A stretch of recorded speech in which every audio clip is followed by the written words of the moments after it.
स्वामीनारायण भगवान की जय। परम कृपाळू इष्टदेव भगवान श्री स्वामीनारायण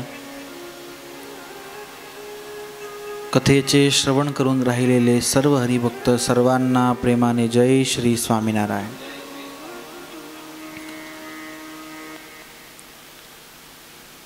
शास्त्र वाचन जेव्हा आपण करतो, शास्त्र श्रवण जेव्हा आपण करतो, त्यावेळेस अनेक प्रकारांचे आपल्या मनामध्ये प्रश्न येत असतात। त्यामध्ये जे भगवंताची कथा दररोज श्रवण करता, शास्त्र वाचन करता, त्यांना हमेशा एक प्रश्न येत असेल। तसा प्रश्न आज त्या प्रश्नाचे समाधान आपल्याला पाहिजे आहे। जेव्हा आपण कथा श्रवण करतो त्यावेळेला कोणी वक्ता असं म्हणतात की भगवंताची सेवा करा तर तुम्हाला मोक्षाची प्राप्ती होईल। कोणी असं म्हणतं की भगवंताच्या नामस्मरणाने कल्याण मिळेल। कोणी असं म्हणतं की तुमची भगवंताची भक्ती करा, तुमचं कल्याण होऊन जाईल, मोक्ष होऊन जाईल। तर नेमकं कोणतं साधन केल्याने कल्याण मिळतं? शास्त्र जो विषय निघाला त्यामध्ये सांगतात एकादशी केल्याने कल्याण मिळतं, हे व्रत केल्याने कल्याणाची प्राप्ती होते, या नदीमध्ये स्नान केल्याने कल्याण मिळतं, मोक्ष होतो। तसा जो प्रश्न आपल्या हृदयामध्ये उद्भवतो त्या प्रश्नाच्या उत्तर स्वरूपाने आजची कथा आहे।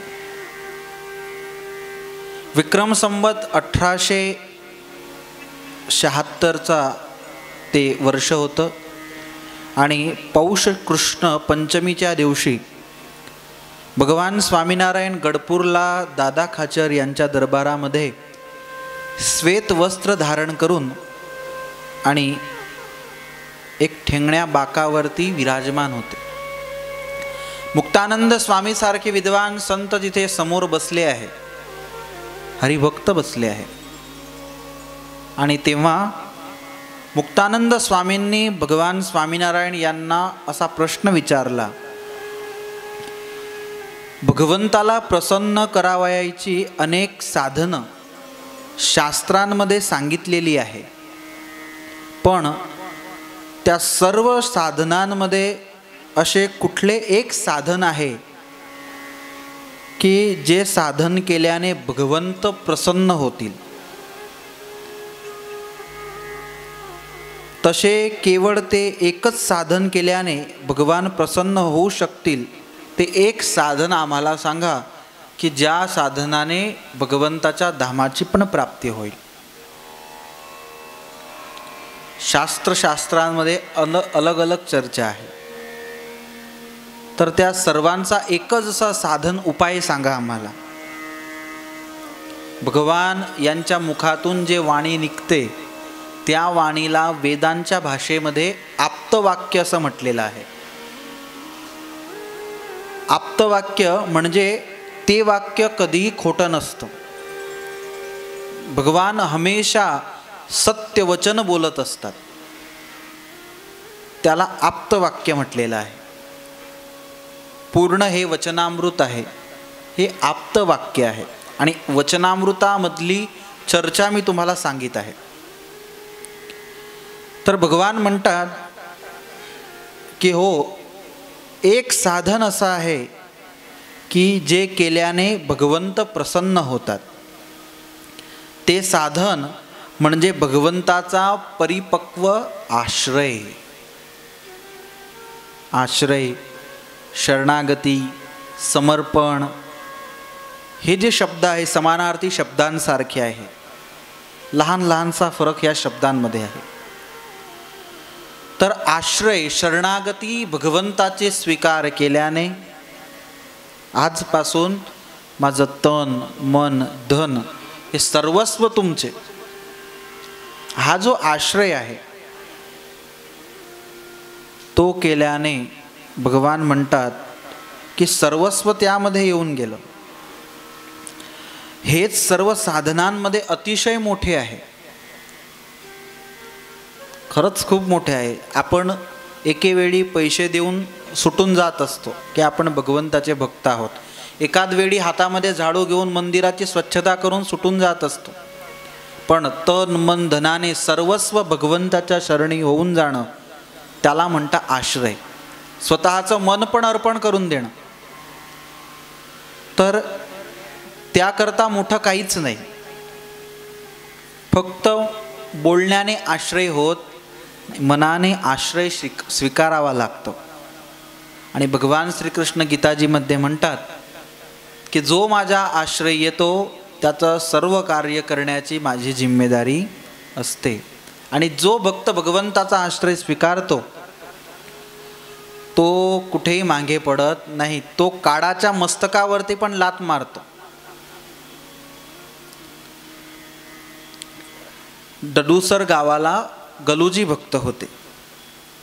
भगवंताचा फुल आश्रय त्यांना. तन मन धनाने सर्वस्व भगवंताच्या चरणी अर्पण करून आणि भगवानची वाणी आणि गलूजी यांचं शरीर त्या प्रकारे वाकायचं, त्यांची प्रवृत्ती त्या प्रकारे व्हायची. आता एकेवेळी भगवान डडूसर गावाला आले होते. गलूजी यांच्या घरी थांबले. गलूजी यांना खूप आनंद झाला. संतांना भगवंतासाठी सुंदर स्वयंपाक तयार केला आणि सर्वांनी भोजन केलं. त्यानंतर भगवान म्हणतात की गलूजी आमचं एक काम तुम्हाला करायचं आहे. आता भगवान म्हणतात की गलूजी काम करायचं आहे. गलूजींना तर खूप आनंद झाला की भगवान मला सांगतात काम, म्हणजे माझे असे मोठे भाग्य.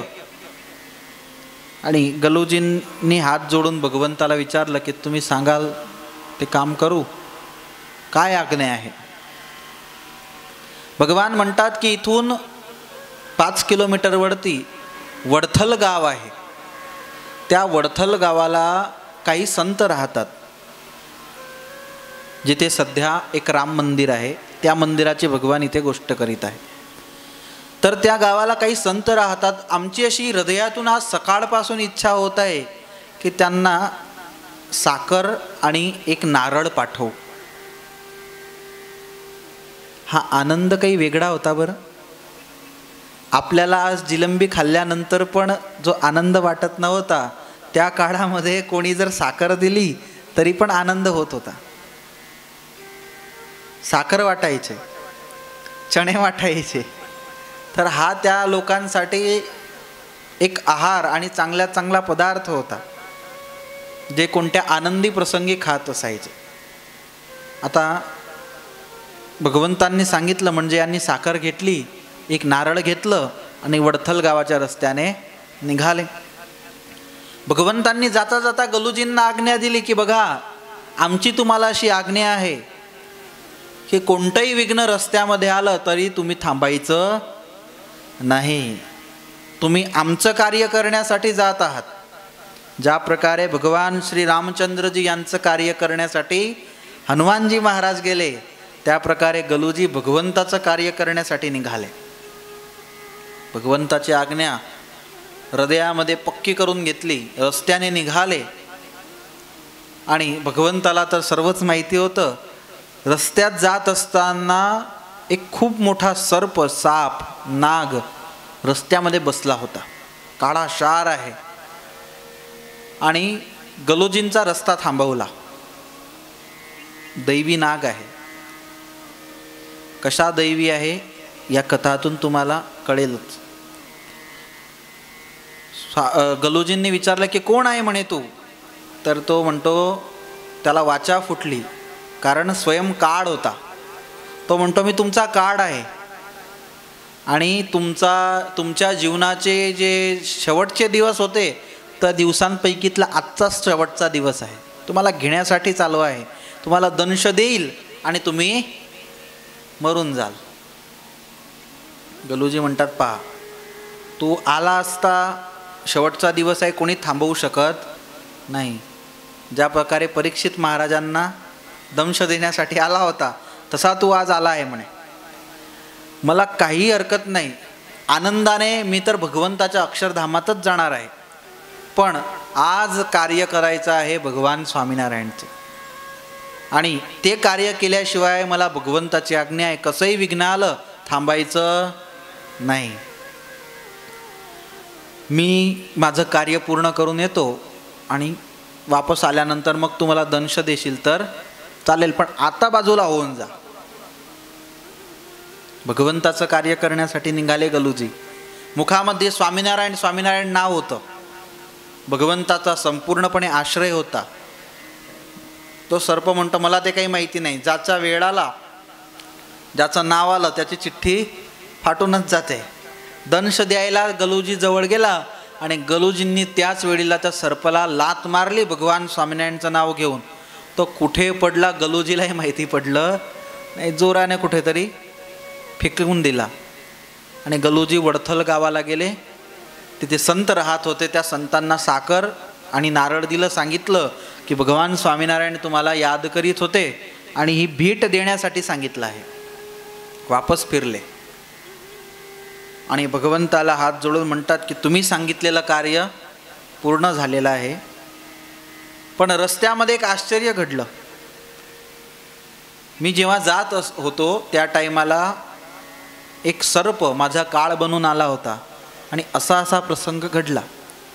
भगवान म्हणतात की आम्हाला ठाऊक आहे, आम्ही समाजासाठी भक्तांसाठी एक प्रेरणा उभी हो, त्यासाठी हा प्रसंग घडला.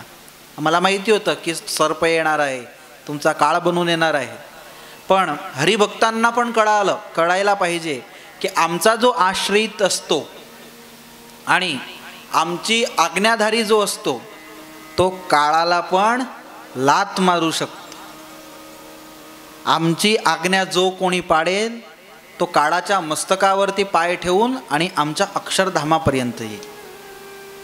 आश्रयामध्ये एवढी शक्ती आहे, ती सर्वांना कळावी म्हणून आज तुमच्यासोबत असा प्रसंग आम्हीच घडवला.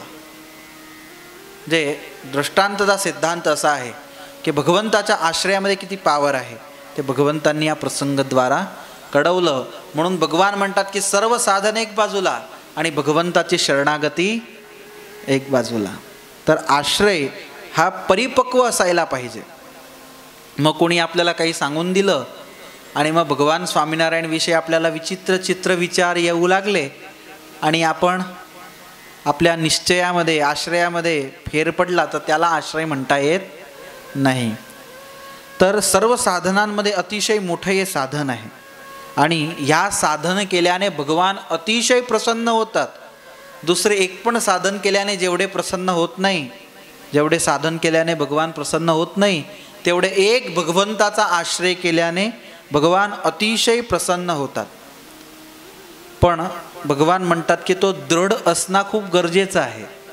आपण आपल्या हृदयामध्ये तपासावं की भगवंताची आपण भजन भक्ती करतो, त्यांची माळ धारण करतो, पण आपल्याला भगवंताचा आश्रय किती आहे. आपल्याला जेव्हा दुःख येतं तेव्हा आपण कुठे जातो.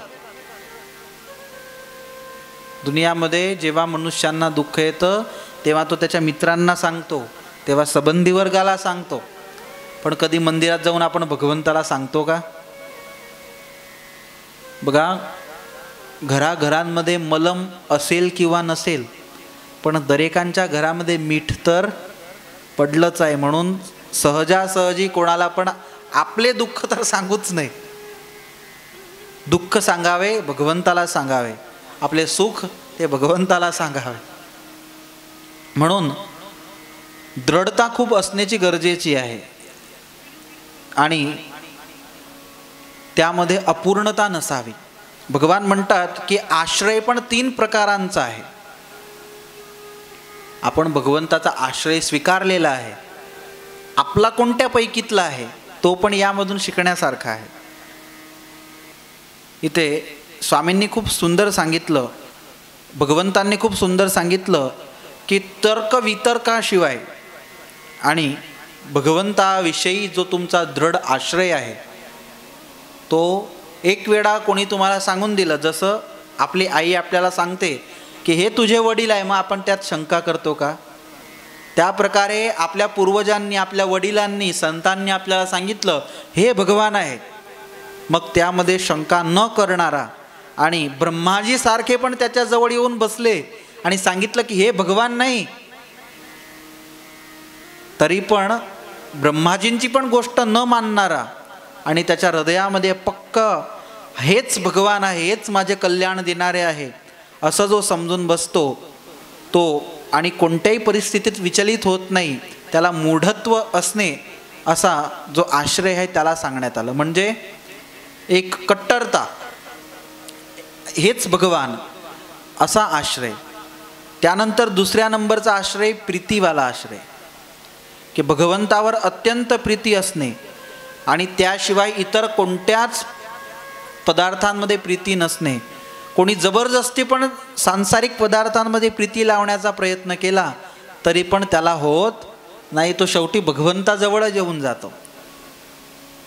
गोपी होत्या, त्या गोपीजनांना भगवंताशिवाय कुठेही प्रीती होत नव्हती.